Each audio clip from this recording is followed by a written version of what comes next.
Quiero aprovechar también en este momento a dar la bienvenida a los que están viendo esta grabación, este video, por nuestro canal de YouTube, y queremos realmente anhelar que también hoy, esto que hoy vamos a estar compartiendo de la palabra de Dios, llegue a tu vida y a tu corazón, ahí donde estás, en la situación en que estés, en el lugar donde te encuentres, sea esta palabra oportuna a los corazones.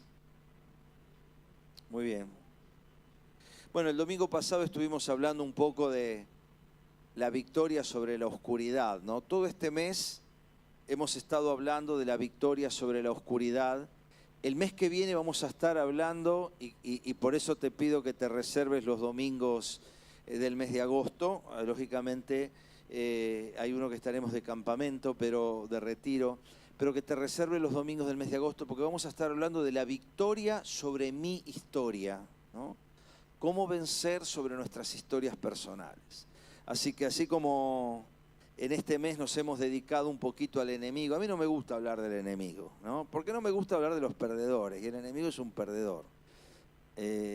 Pero es necesario identificar y descubrir lo que Él es, para también nosotros estar preparados, ¿no? Todo buen ejército anticipa y descubre cuáles son las herramientas del adversario. También en el fútbol es así. Si habrán visto videos de España, ¿no? Pero bueno, no siempre funciona el ver los videos, ¿no? Pero identificar al enemigo nos ayuda también a nosotros a estar preparados. Pero el mes que viene queremos estar hablando sobre todo el mes, victoria sobre nuestra historia. Y en el retiro seguramente vamos a estar también abordando estos aspectos, ¿no? Pero hoy quiero ver algunos aspectos prácticos, ¿no? De cómo el enemigo actúa. Hay un versículo que me gustaría que leamos, ahí en 2 Timoteo 2, 25 y 26. Yo lo voy a leer en la RB 60, pero también ahí lo van a proyectar en la traducción en lenguaje actual. Dice, 2 Timoteo 2, 25, es un mensaje de Pablo a su discípulo, y le dice, pero que con mansedumbre corrija a los que se oponen, por si quizás Dios les conceda que se arrepientan para conocer la verdad y escapen del lazo del diablo en que están cautivos a voluntad de él. Y la traducción en lenguaje actual dice así, la nueva traducción viviente dice así, entonces entrarán en razón y escaparán de la trampa del diablo, pues él los ha tenido cautivos para que hagan lo que él quiere. Esta humanidad se autodefine libre y busca la libertad y se autoproclama libre y cree que cuanto más espacio tiene para hacer lo que quiere, más libre es. Porque confunde un concepto de libertad, que es que la libertad no la tiene el que hace lo que quiere, sino el que elige lo que le conviene. Lo repito esto, tener libertad no es hacer lo que uno quiere, sino saber elegir lo que le conviene. Y esa verdadera libertad no se proclama mucho, ¿no? Se prefiere el otro concepto de libertad, que en realidad es una forma velada de esclavitud en cuotas, porque si yo hago lo que quiero, finalmente voy a terminar siendo esclavo de aquello que yo proclamé como libertad. Es así, así pasa en todos los órdenes de la vida. ¿Por qué? Porque la humanidad no sabe que estamos cautivos a voluntad del diablo. El diablo es una figura poco simpática, ¿no?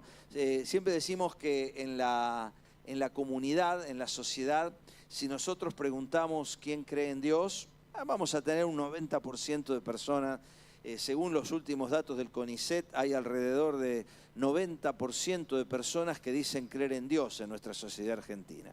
Pero si el CONICET se tomara el trabajo de hacer la misma encuesta y dijera quién cree en el diablo, el porcentaje bajaría dramáticamente, dramáticamente. ¿Por qué? Porque el diablo ha sido muy hábil y a él no le preocupa que vos creas o no creas en Dios, él está profundamente preocupado en que vos no creas en él. Paradójicamente, a él le importa muchísimo anular su propia existencia. ¿Por qué? Porque el que desconoce al enemigo está mucho más expuesto a ser víctima de sus acciones, ¿no? El verdadero enemigo no es aquel que se da a conocer, sino aquel que entre las sombras actúa mientras los demás inofensivos y desprevenidos terminan cayendo cautivos de su influencia. Y eso es lo que dice acá. Él los ha tenido cautivos para que hagan lo que Él quiere. Increíblemente, esta sociedad que se considera o se autopercibe libre es la más esclava de todas, ¿no? Yo quería por eso entonces dedicar un tiempito a aspectos prácticos, ¿no? Aspectos prácticos de nuestra lucha espiritual. Quizás vos es la primera vez que venís y quizás hoy tuviste el privilegio, escuchando la palabra de Dios, de recibir al Señor Jesucristo en tu corazón. Y eso es la decisión más importante que tenés que tomar. Desde este púlpito no van a ser muchas las veces que nos ocupemos de hablar del enemigo, de verdad. Si ustedes revisan los mensajes que están en el canal de YouTube, van a ver que nunca nos dedicamos a hablar de él. ¿Por qué? Porque nos interesa mucho más, muchísimo más, hablar del Dios que tenemos, del Salvador que murió por nosotros, del Espíritu Santo que habita en nuestros corazones y de la gloriosa esperanza que tenemos los que creemos en Cristo. Pero eso no quita que cada tanto, y hoy es ese día, tengamos que descubrir al enemigo en alguna de sus facetas, ¿no? Hace 15 días hablamos de las tentaciones, ¿no? Y habló Gabriel. Hoy hay preguntas, lo quiero formular a través de preguntas. ¿Un cristiano no espiritual es más tentado que uno espiritual? ¿Qué piensan de eso? ¿Un cristiano no espiritual es más tentado que uno espiritual? Por supuesto que no, porque Jesús fue tentado, y muchas veces. Entonces, nosotros tendemos a pensar que el ser espirituales nos libra de la tentación. Es exactamente al revés. El diablo actúa sobre las personas independientemente de su condición espiritual, y actúa sobre el cristiano porque es parte de su trabajo, ¿no? Hay una gran diferencia que nosotros tenemos que tener en claro. Ahí decía, para que hagan lo que Él quiere, ¿no? La humanidad está sujeta al poder del diablo. La Biblia dice que el mundo entero está bajo el maligno. Jesús definió al diablo como el príncipe de este mundo. Yo espero que los que me están escuchando y no conocen de esto, no crean que estamos hablando de fantasmas, de gnomos, de enanos y de marcianos. Estamos hablando de una persona que es profundamente sabia, profundamente inteligente. El diablo es la persona más inteligente, más poderosa después de Dios. Tiene una capacidad enorme, no infinita, pero enorme, para producir el mal. Y todo lo que él busca es matar, robar y destruir, porque toda esa estrategia está dirigida hacia la destrucción. Y nosotros tenemos que estar alertas a esto porque afecta, ¿no? Hay una gran diferencia entre lo que el diablo puede hacer con un hijo de Dios, de lo que puede hacer con alguien que no es hijo de Dios. ¿A qué le llamamos hijo de Dios? Hoy también Leonardo mencionó esta condición. Si bien es un nombre que se usa genéricamente, la Biblia dice que hijo de Dios es aquel que ha entrado en una relación de paternidad. O sea, yo no llamo padre a cualquiera, usted tampoco. O sea, nosotros llamamos padre a alguien con quien nos identificamos en una relación filial. Es decir, yo me identifico con esa persona y la llamo padre porque reconozco en esa persona una autoridad, un respeto, una entidad que me habilita para llamarlo padre. No llamamos a cualquiera padre.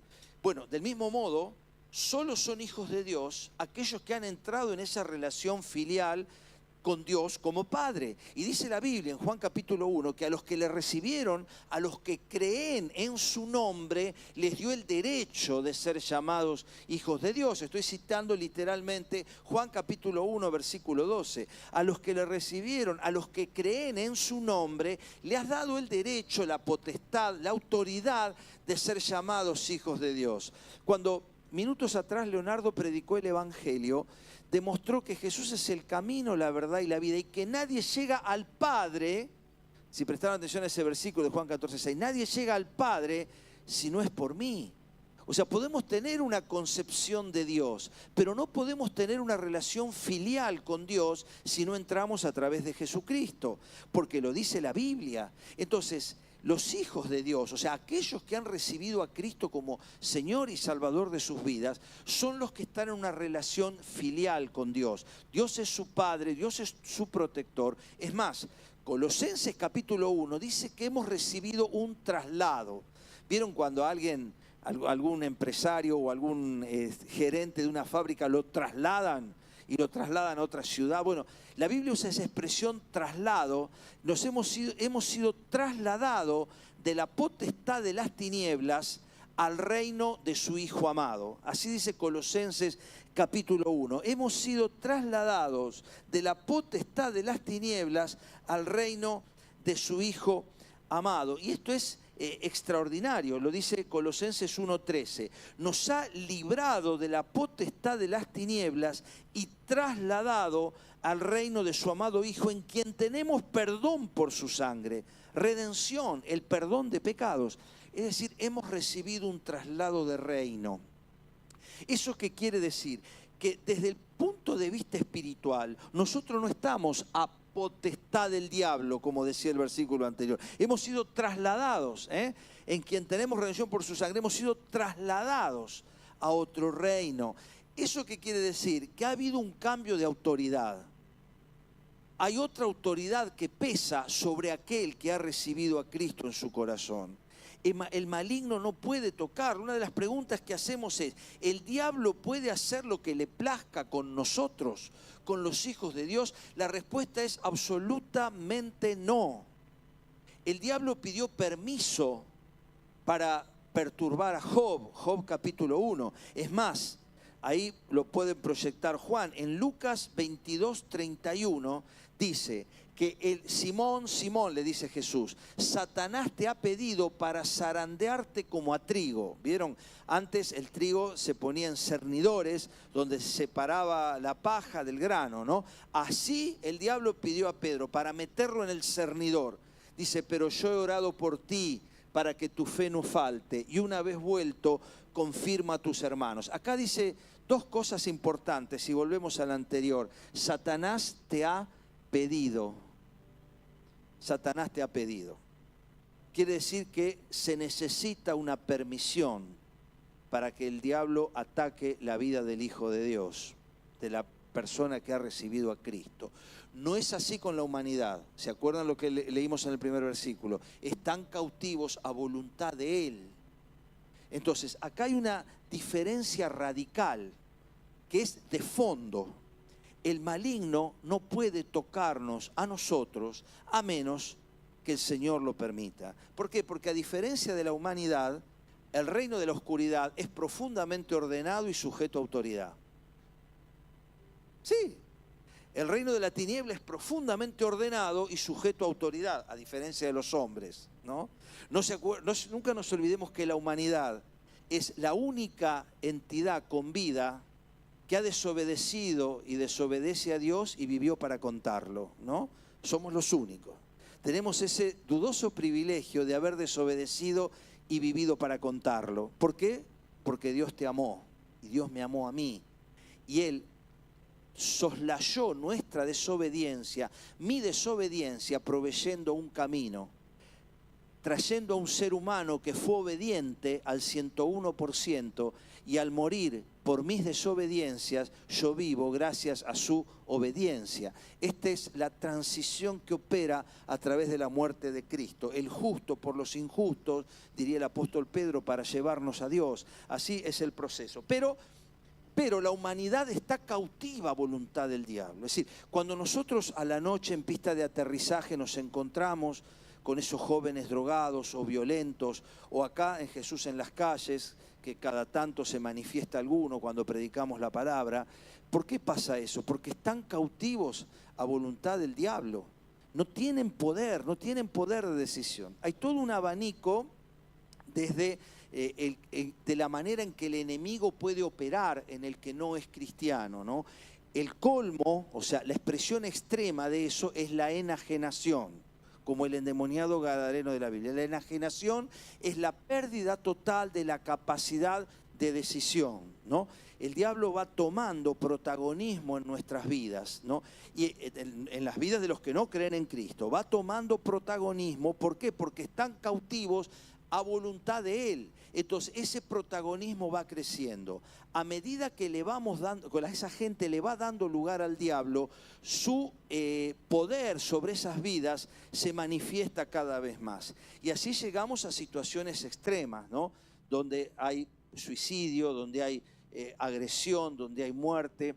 Ayer hablábamos con una jovencita que nos contaba que su hermana de 13 años se corta permanentemente. Indagando un poquito más en la situación, resulta que su familia, la familia de esta chica, está profundamente vinculada al culto Umbanda, que es un culto ocultista satanista. Entonces, en esa invocación, esta chica está cautiva y algo la lleva a cortarse, ¿no? A lastimarse. Ese es un espíritu de muerte que está actuando sobre la destrucción de la vida de la persona. Si esto no se corta por la libertad que Cristo da, termina en muerte, sí o sí, porque el diablo no viene sino a matar, a robar y destruir. Pero Jesús dijo, yo he venido para que tengan vida y la tengan en abundancia. Por la misma razón, un cristiano nunca puede ser enajenado. Un cristiano no puede estar en la condición del gadareno, porque en el trono de la vida del cristiano está sentado Cristo, no está sentado el diablo. Y el diablo tiene que pedir permiso, como en el caso de Pedro, como en el caso de Job, para tomar una acción sobre nosotros. Pero como somos propiedad de Dios, la enajenación, es decir, la obnubilación completa de nuestra voluntad, nunca puede ser una preocupación, porque somos comprados, sois por precio, hemos sido comprados, porque así que esa no es una preocupación para quien ha recibido a Cristo en su corazón, sí lo es para quien no lo ha hecho, porque de nuevo están cautivos en el mundo a voluntad de Él. Y lamentablemente los diarios, las noticias confirman esta realidad, ¿no? El otro día que estuvimos en Costa Joven, el otro viernes, 4 llamadas de suicidio, lo mencioné el domingo pasado, ¿no? Es más, un chico que fue librado del momento, lo bajaron, le sacaron la soga del cuello, fue llevado al hospital para ser atendido y se escapó diciendo que él quería volver a suicidarse. Se escapó del hospital. Esta realidad es cotidiana, no aparece en los diarios, está en nuestra sociedad. Es la primera causa de muerte entre 18 y 35 años en el país. Primera causa de muerte, por sobre el SIDA, por sobre los choques, por sobre la muerte violenta. Primera causa de muerte en jóvenes entre 18 y 35 años, como en todos los países desarrollados del mundo. Esta es la primera causa de muerte. Es un espíritu de muerte. ¿Por qué? Porque está asociado a la voluntad que el enemigo ofrece, que quiere destruir todo lo que está relacionado a Dios. Ahora, ¿cuál es la operación que el diablo hace sobre nosotros los cristianos? Bueno, la tentación es una, ya la vimos, y la otra es la opresión. ¿Qué es la opresión? Es una influencia. La opresión es una influencia, ¿no? Jesús también fue oprimido. Él dijo, mi cuerpo me siento angustiado hasta la muerte por lo que tengo que pasar. Y dice uno de los evangelistas, Lucas, que su sudor en el momento de Getsemaní era como grandes gotas de sangre que caían hasta la tierra, ¿no? Esa era la presión. Opresión tiene una raíz similar a presión, es la fuerza, la influencia que ejerce sobre nosotros. Y eso sí, es así. Los cristianos, todos, podemos ser oprimidos, ¿no? No oprimidos en el sentido de la opresión que el diablo ejerce sobre el no cristiano, pero sí somos oprimidos, sí somos angustiados, sí nos preocupamos, sí sentimos el dolor, sí podemos experimentar una pérdida, sí podemos experimentar una enfermedad, sí podemos experimentar una pérdida de trabajo. Y siempre hay que tener en cuenta esto. El diablo, aún en esas cosas, no puede actuar sin permiso, porque somos propiedad de Dios. O sea, yo puedo prestarle el garage de mi casa a un amigo para que guarde el auto, y yo le presto la llave. Pero aunque él guarde ahí su auto, la casa sigue siendo mía. El diablo puede pedir permiso para tocar alguna de nuestras áreas, puede ocurrir. Y a veces es permisión de Dios que eso pase, como ocurrió con el apóstol Pablo. El apóstol Pablo decía que él tenía en su cuerpo un mensajero de Satanás, así lo llamó él. ¿Por qué? Porque Dios estaba utilizando eso para que la vida de Pablo brillara más, porque aún el diablo puede ser una herramienta en las manos de Dios. Lo repito, no me equivoqué. Aún el diablo puede ser una herramienta en las manos de Dios. Y de hecho, tiene que ser así. No por nada, la misma palabra en griego en el Nuevo Testamento es tentación o prueba. Tentación y prueba es la misma palabra en el Nuevo Testamento. Quiere decir que es criterio del traductor cuándo pone prueba y cuándo pone tentación, porque es indistinguible. Nosotros como cristianos somos tentados y somos probados. Así que cuando Pedro le escribe a la iglesia, le dice: cuando sean perseguidos, no piensen que esto es algo extraño o inusual que les pase. Es normal, porque la fe, dice el oro, dice en el capítulo 1, aunque es algo de esta tierra, se prueba con fuego. La manera de purificar el oro, aún hoy, en los crisoles, es quitarle todas las impurezas hasta que el oro sea 100% oro, ¿no? Así se purifica también los metales. Entonces Pablo pone este ejemplo tomado de la metalurgia, que dice: así también nuestra fe, como el oro, se prueba con fuego. El oro es perecedero, nuestra vida también, porque Pedro le está escribiendo a una iglesia perseguida, a una iglesia que está en la dispersión. Pedro empieza así su carta: a los expatriados de la dispersión. ¿Qué significa eso? Gente que había perdido todo por causa del evangelio. Gente que de la mañana a la noche se quedó sin casa, sin trabajo, sin familia, sin ropa, sin posesiones. Tuvo que huir con lo puesto y empezar un largo camino de peregrinaje, de huida en realidad, como apátrida, como persona sin derecho.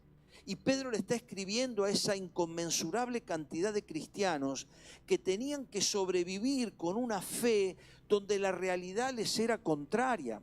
El libro de Apocalipsis, que muchas veces nosotros lo usamos para imaginar las cosas futuras que van a ocurrir, el propósito primario del libro es alentar a una iglesia que está siendo perseguida. Y allí se ve claramente que Cristo va a triunfar sobre el mal. Se ve al Cordero que triunfa sobre el dragón. Se ve a Cristo sentado en la gloria. Se ve su poder, se ve el gran caballo blanco, se ve el triunfo final del bien sobre el mal. Porque cuando Juan escribe, la iglesia estaba siendo ya perseguida fuertemente por Roma, ¿no?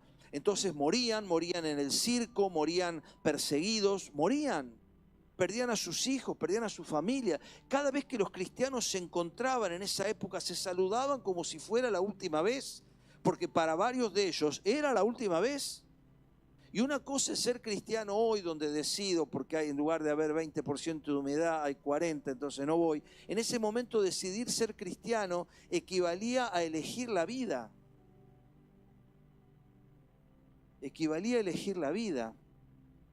Pero ellos no se avergonzaban de la fe en la que creían. Pero todo eso pasaba porque Dios lo permitía. Es importante que nosotros entendamos que el diablo va a estar profundamente interesado en desactivarnos. Como el diablo sabe que no puede hacer lo que quiere con nosotros, lo que quiere hacer es anularnos, ¿no? ¿Vieron? Vuelvo a este doloroso partido del domingo anterior.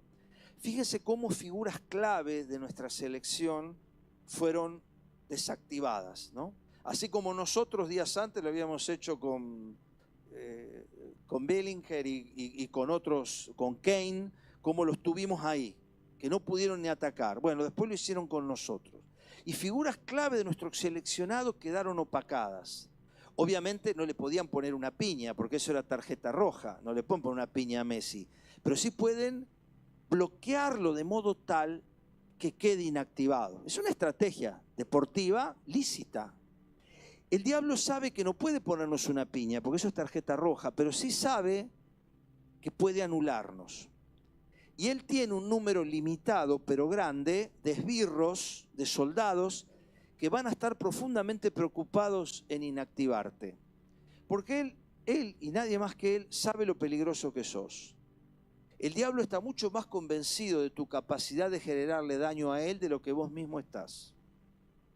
Porque la Biblia dice, y no nosotros, que Dios aplastará pronto a Satanás debajo de nuestros pies. Así dice Romanos capítulo 16. La iglesia es la herramienta que Dios tiene para avanzar contra el enemigo. Por eso no tenemos que estar tan preocupados, aunque hoy a la mañana hemos dedicado bastante tiempo al tema, contra mi propia voluntad, he dedicado bastante tiempo al tema de hablar del enemigo. Nosotros no nos tenemos que preocupar tanto en las entidades o las formas que utiliza el enemigo. Por eso la Biblia es profundamente escasa en información sobre el reino de la tiniebla.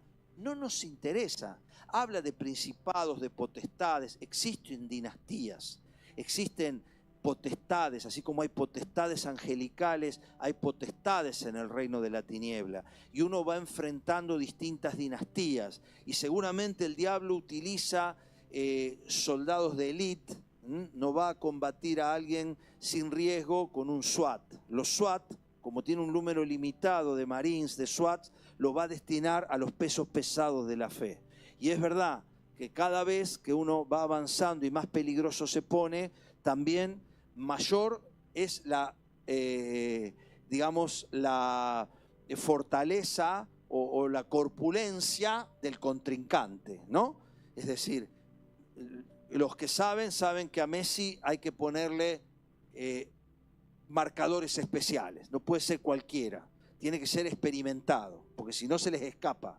Bueno, así también el reino de la tiniebla actúa. Pero el hecho de que esas cosas estén en la Biblia, no somos animados en la palabra a interiorizarnos en eso.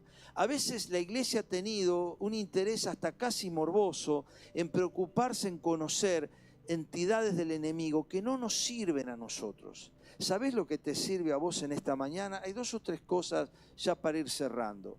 Primero y principal, que el diablo no puede hacer lo que quiere con tu vida. Así que desnudalo en ese engaño. ¿Me entendés? Yo soy hijo de Dios. Ante cualquier invasión que el enemigo trate de hacer desde tu mente, mirá lo que dice 2 Corintios 10:5. 2 Corintios 10:5. Destruimos argumentos y toda altivez que se levanta contra el conocimiento de Dios y llevamos cautivo todo pensamiento para que obedezca a Cristo. En 2 Corintios Pablo les dice, ustedes tienen que sujetar el pensamiento, porque es en la mente el terreno donde el enemigo actúa.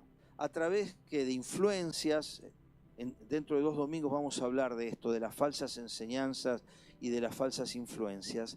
El enemigo es a través de influencias. Como él no puede atacar tu vida, trata de que vos te autoconvenzas de que sos un derrotado. La mejor manera de derrotar a alguien a quien yo no puedo derrotar es tratar de que él mismo se autoperciba derrotado. Porque cuando uno se autopercibe derrotado, ya está derrotado antes de pelear. Entonces, como el diablo no puede derrotarte, trata de meterte en la cabeza a través de argumentos, a través de filosofías, que vos estás derrotada. Pero qué bueno que vos desnudes al diablo en su mentira, porque él es el padre de mentira. Te va a engañar. Así empezó su historia. Si vos lees en Génesis capítulo 3, hay una radiografía perfecta de cómo el diablo actúa con nosotros. Le dice la serpiente a Eva, así que Dios le dijo que no pueden comer de los árboles del fruto, de los árboles del huerto. Y Eva se da cuenta y le dice, no, lo que Dios nos dijo es que de este no podemos comer, los demás sí. Eva lo corrige al diablo, que le hace una media verdad, que es también una media mentira, y así sigue actuando él igual. Siempre actúa igual. No, lo que pasa es que Dios le dijo esto porque sabe que el día que coman del fruto van a ser como Dios, sabiendo el bien y el mal. De nuevo una media verdad. Porque es cierto, si comían de ese fruto, como nos pasa ahora a nosotros, conocemos el bien y el mal, lo podemos distinguir. ¿Por qué? Porque tenemos ese conocimiento. Lo que la serpiente, lo que el diablo no le dijo, es que Dios no lo hacía por eso. Dios lo hacía porque los amaba y los quería cuidar. El diablo permanentemente trastorna, cambia, miente sobre una base de verdad. Porque la mejor manera de meter una mentira es disfrazarla de verdad. Como el otro día pescaron a 2 camiones de combustible, cuando abrieron no había nafta adentro, sino que había cocaína. La mejor manera de disfrazar algo ilegítimo es con algo legítimo. Es la mejor manera. Lo mando en un estuche legítimo, entonces mando veneno en caja de bombones. Y yo me como el habanet sin saber que adentro hay bomba. Así actúa el diablo. Te manda el misil, pero bien envueltito, eso sí, para regalo, un envoltorio de alta gama, para que vos te tragues la píldora y no te des cuenta que es veneno muy bien envuelto. Nosotros tenemos que derribar esos argumentos. Y ahí está nuestra sabiduría. Ahí está. Entonces lo primero que nosotros tenemos que saber es que el diablo no puede hacer lo que quiere con nosotros, pero sí va a tratar de hacerlo. Por eso, cuando Jesús dijo yo soy el camino, que nos decía Leo, la verdad y la vida, Jesús también dijo en otra parte, conocerás la verdad y la verdad te hará libre. Solo la verdad libera, pero el diablo es padre de mentira. Entonces él viene a cautivarte. Conocé la verdad, buscá, dice Jesús, la noche que fue entregado oró y Juan nos dice, santifícalos en tu verdad. En Juan 17 Jesús dijo esto, tu palabra es verdad. Entonces, qué bueno es ir a la palabra de Dios. ¿Es correcto esto? ¿Debo hacer esto o no debo hacerlo? Y encontrar en la palabra de Dios la fuerza para vencer, porque el diablo te va a decir, no, vos nunca vas a triunfar. Vos sos un fracasado.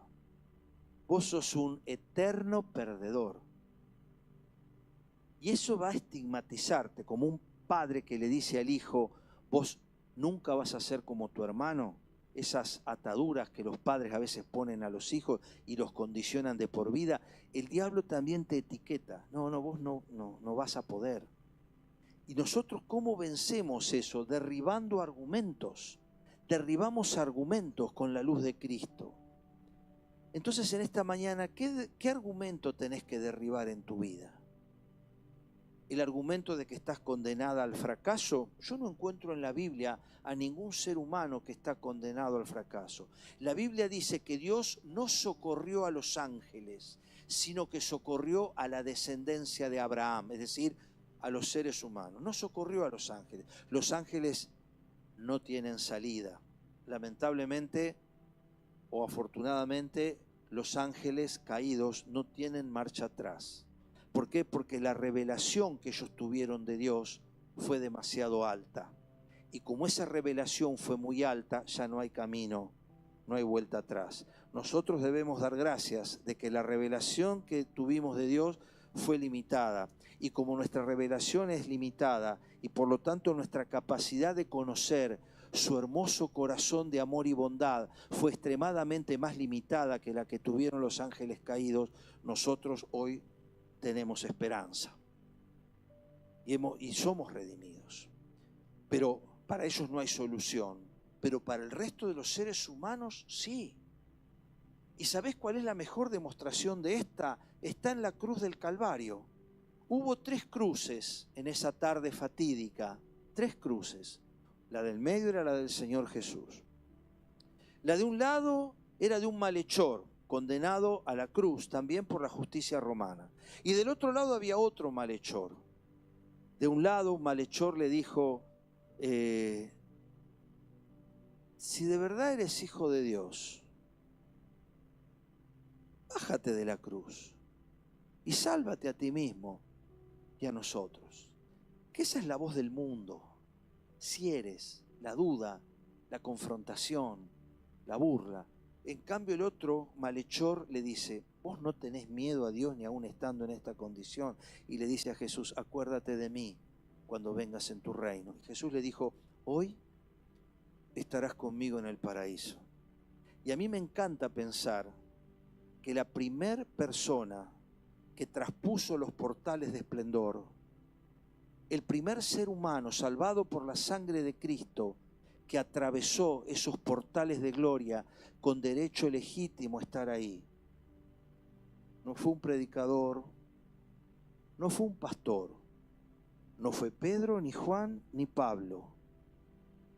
No fue el que llevó misioneros a todo el mundo, ni el que puso todo el dinero. El primero que traspuso los portales de gloria fue un malhechor, condenado por la justicia humana, que por tener destruidas sus manos por el clavo que atravesaba su túnel carpiano, ya no podía hacer absolutamente nada más para ganar el derecho de estar ahí. Porque cuando él conoció a Cristo, ya no podía moverse, ya no podía caminar, ya no podía mover sus manos. Cuando él conoció a Cristo, lo único que le quedó y que fue lo necesario y suficiente fue la fe para creer que ese día, aún antes que cualquier otro, él estaría con Cristo en el paraíso. El primer salvado por la sangre de Cristo no pudo hacer absolutamente nada para ganarse el derecho de su salvación. ¿Y eso por qué está en la Biblia? Para demostrarte que no es con ejército ni con espada, sino con su espíritu, que no es por obras para que nadie se gloríe, y para que el gran grito de salvación, el gran grito de la reforma del siglo XVI, Romanos 5:1, justificados por la fe tenemos paz para con Dios por medio de nuestro Señor Jesucristo, por quien también tenemos entrada por la fe a esta gracia en la cual estamos firmes y nos gloriamos en la esperanza de la gloria de Dios, por lo cual también nos gloriamos también en las tribulaciones, sabiendo que la tribulación produce paciencia, y la paciencia prueba, y la prueba esperanza, y la esperanza no avergüenza. Así dice Romanos 5. Tenemos entrada por la fe a esta gracia en la cual estamos firmes. Qué bueno que vos estés firmes en la gracia. ¿No conocés muchas cosas del reino de las tinieblas? Seguí así.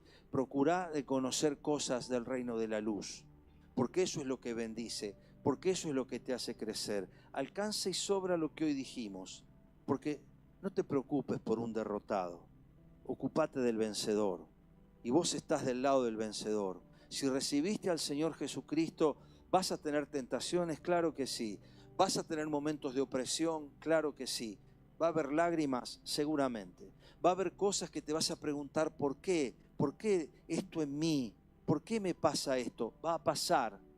Va a pasar, porque se lo preguntó Habacuc, se lo preguntó Moisés, se lo preguntó Elías, se lo preguntó Pablo: Señor, líbrame de esto. Y el Señor le dijo: bástate mi gracia, porque mi poder se perfecciona en la debilidad. O sea, va a pasar, pero eso no te quita tu entidad de vencedor.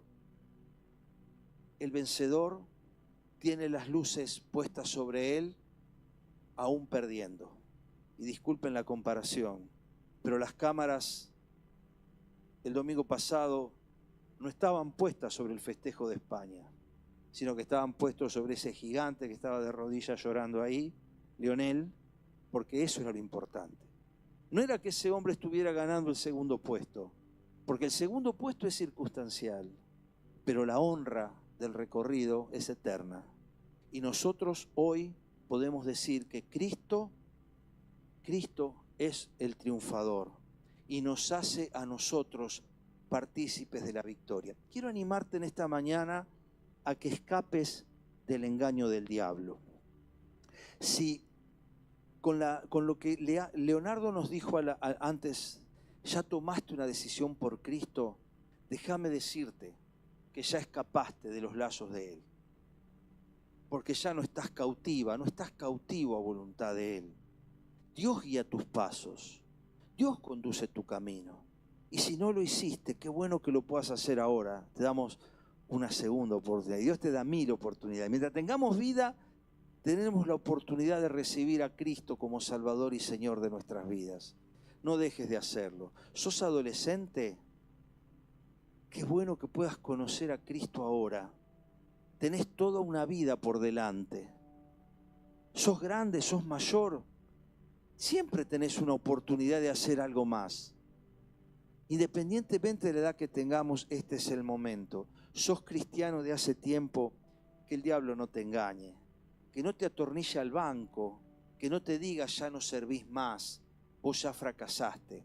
Por eso todo el mes de agosto vamos a estar trabajando sobre la victoria sobre nuestra historia, porque nuestra historia pesa mucho y a veces pesa tanto que nos ata los pies y nos impide avanzar.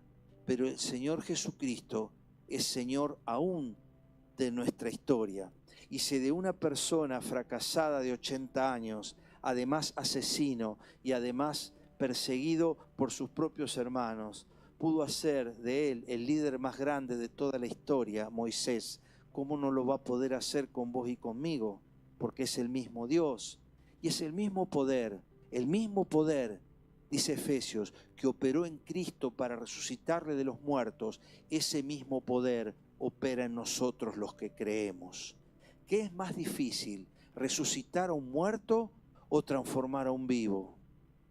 Pues bien, el mismo poder que resucitó a Cristo tiene el poder para transformar a un vivo. Y vos y yo estamos vivos hasta este minuto. Por eso hoy es el día aceptable, no solo como salvación, sino también como decisión. Quiero invitarte a cerrar tus ojos. Destruimos argumentos, 2 Corintios 10:5, y toda altivez que se levanta contra el conocimiento de Dios. ¿Alguna vez pensaste que sos altiva? ¿Que decirle a Dios que ya no servís es un acto de soberbia? ¿Es un acto de altivez? ¿Alguna vez pensaste que negar el poder de Cristo operando en tu vida es en realidad una de las más fuertes muestras de orgullo y de vanidad que puede haber? Derribando argumentos y toda altivez que se levanta contra el conocimiento de Dios, llevamos cautivo todo pensamiento para que obedezca a Cristo.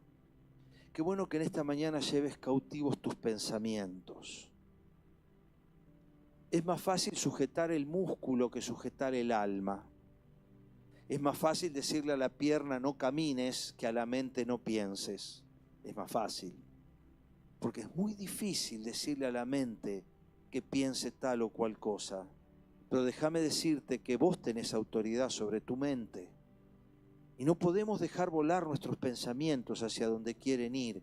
Debemos llevar cautivo, dice la palabra de Dios, todo pensamiento para que obedezca a Cristo. Contrastá ese pensamiento tuyo con lo que dice la Biblia. Lo que yo pienso de mí mismo, ¿es lo que Dios piensa de mí? Lo que yo creo que puedo o no puedo, ¿es lo que Dios dice realmente? ¿O es un prejuicio mío? ¿O es una falsa imagen? ¿O es un problema de autoestima o de autopercepción? Yo no puedo, yo no tengo tiempo, yo no voy a saber, esto no lo puedo cambiar, yo siempre lo hice así. Todos argumentos que no sobreviven cuando son contrastados con el poder de Dios. Suenan muy racionales, suenan muy lógicos, suenan muy inteligentes, pero no por eso necesariamente son ciertos. Dios utilizó gente limitada, nunca utilizó superhéroes. Dios usa gente común y corriente. Los 12 apóstoles eran gente común y corriente, con defectos, con falencias, con familias desarmadas, con prejuicios, con historias personales, con debilidades emocionales. Pero Dios no eligió 12 robots, eligió 12 personas comunes y corrientes para transformar al mundo. Matías, Marcos, no eran mejores que nosotros. Y los apóstoles, Pedro, Juan, Jacobo, no eran mejores que vos. Señor, en esta mañana queremos sacarle al diablo el disfraz y queremos reconocer que él solo viene para robar, solo viene para matar y solo viene para destruir. Pero Cristo vino, dice a continuación, para que tengamos vida y la tengamos en abundancia. Señor, gracias porque en Cristo somos más que vencedores, más que vencedores. Qué bueno que vos puedas ante la tentación y los argumentos falsos del diablo, decirle, soy más que vencedor. Decirle al diablo, vos me venís a atacar, pero yo en Cristo soy más que vencedor. En mis fuerzas no, pero en Cristo soy más que vencedor. Como enseñó Gabriel hace 2 semanas, Cristo venció al diablo con la palabra de Dios. No utilizó ningún milagro para vencer al diablo, ni utilizó ninguna orden divina. Lo venció con la palabra de Dios, para demostrarnos que vos y yo tenemos la misma espada del Espíritu, como decíamos el domingo pasado, la misma espada del Espíritu,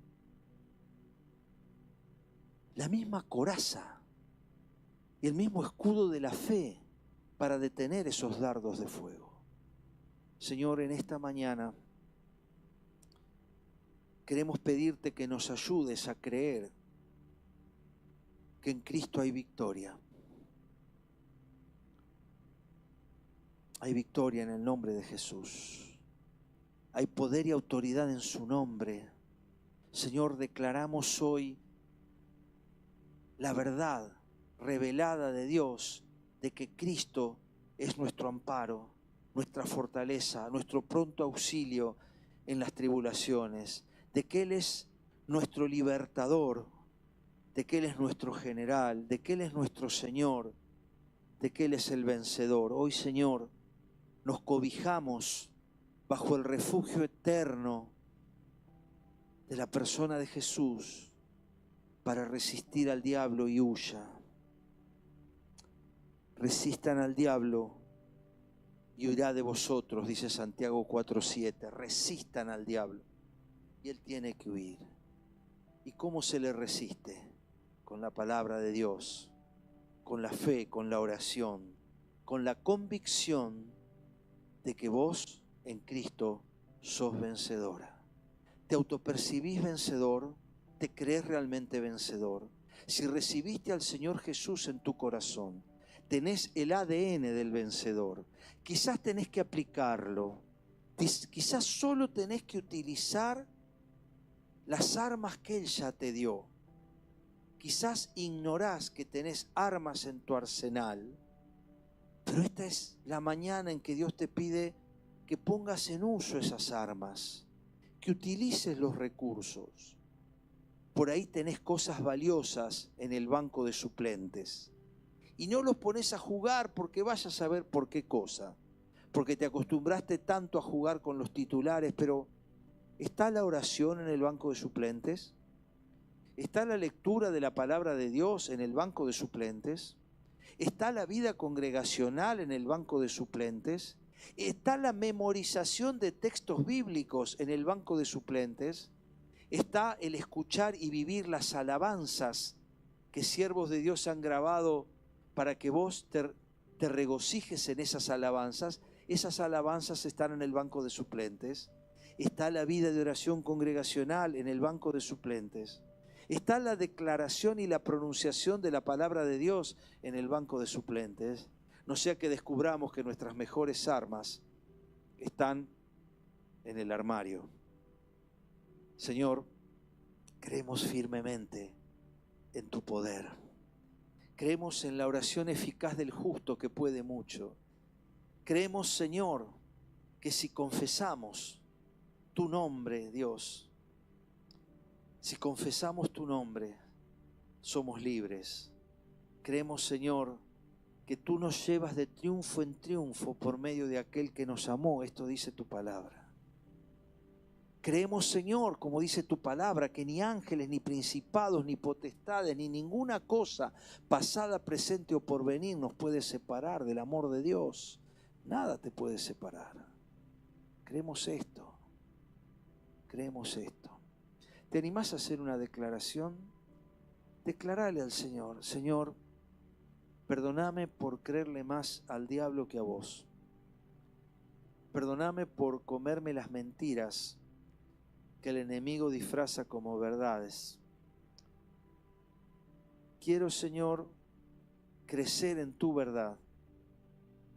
Quiero, Señor, estar convencido de que tú eres mi Dios.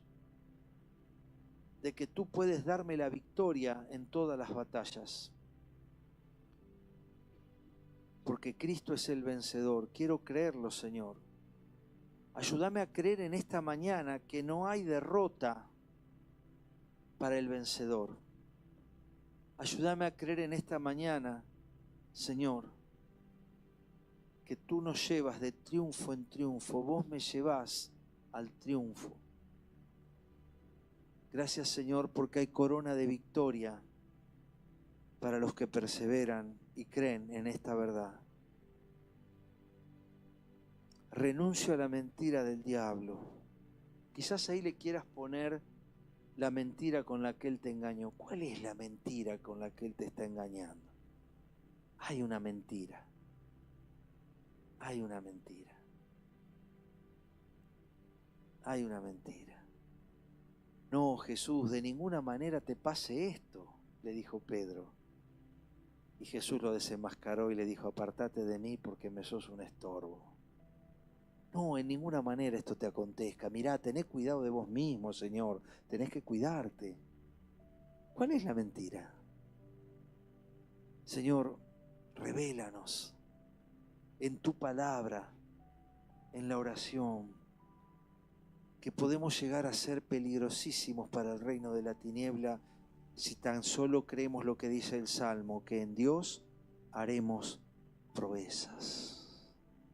¿Querés repetir esto que es palabra de Dios? En Dios haremos proezas. En Dios haremos proezas. No por inteligente, sabio o adiestrado.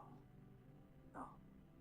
Sino porque al considerarme débil, soy fuerte en su propia fuerza. Fortalezcanse en el Señor y en el poder de su fuerza. Efesios capítulo 6, leíamos el domingo pasado. Vamos a fortalecernos en él. Señor, toma el control de cada pensamiento en esta mañana.